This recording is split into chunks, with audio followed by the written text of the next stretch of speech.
Salam Kamir, kekaguman ilahi mengarah pada iman dan rahmat. Saudara-saudari yang terkasih, saya mempunyai bola-bola. Anggap saja ini bola untuk bowling ya. Lempar, kemudian semua yang ada di susunan ujung dari lorong yang dilempar bola itu akan jatuh semua. Anda pasti tahu permainan bowling ya. Saudara-saudari yang terkasih, suatu saat saya melihat seorang anak menangis. Dia menangis sejadi-jadinya, malu karena apa? Bapaknya dalam suatu perlombaan bowling, bapaknya kalah. Bahkan kalahnya kalah telak. Dan karena keluarga itu sejak muda itu sudah lama mengikuti acara atau peraturan-peraturan bowling, dan itu menjadi semacam olahraga keluarga, maka anak itu pun menangis sejadi-jadinya.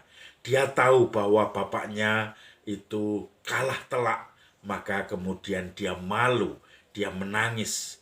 Kenapa bapaknya tidak mendapat juara? Kenapa bapaknya akhirnya kalah? Lawan-lawannya lebih menang. Maka saudara-saudari yang terkasih, kemudian akhirnya tidak ada yang jatuh botol-botol yang dipasang itu. Saudara-saudari yang terkasih, hari ini Injil berbicara juga tentang Yesus yang dieluk-elukan karena Yesus menyembuhkan banyak orang. Tetapi Yesus mengatakan, camkanlah ini. Anak manusia akan ditangkap oleh tangan manusia. Dan dia akan diadili, akan disiksa, dan kemudian bangkit pada hari ketiga.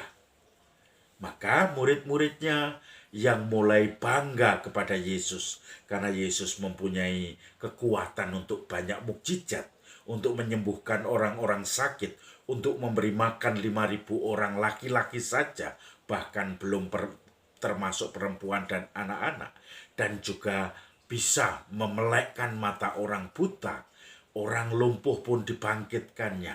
Maka mereka bangga kepada Yesus, kepada kesuksesannya, kepada keberhasilannya.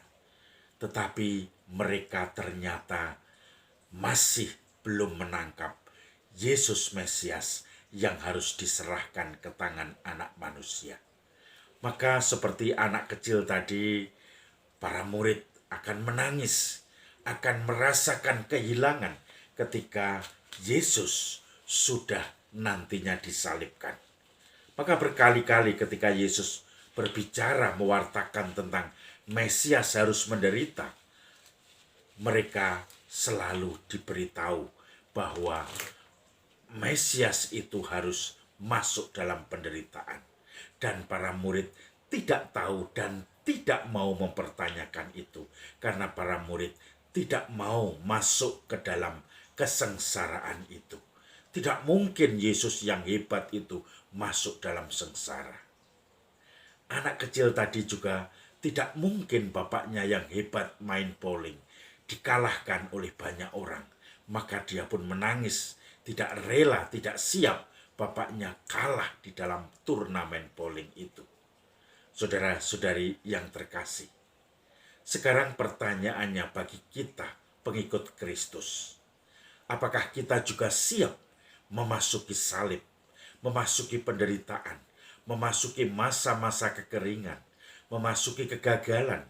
Justru salib itu akan kelihatan, iman itu akan nampak ketika kita masih bergembira dan setia di dalam kegagalan-kegagalan, di dalam salib, di dalam penderitaan. Kita masih bersyukur pada Tuhan dan menghadapinya dengan gembira. Maka saudara-saudari, salam Kamir, kekaguman ilahi mengarah pada iman dan rahmat.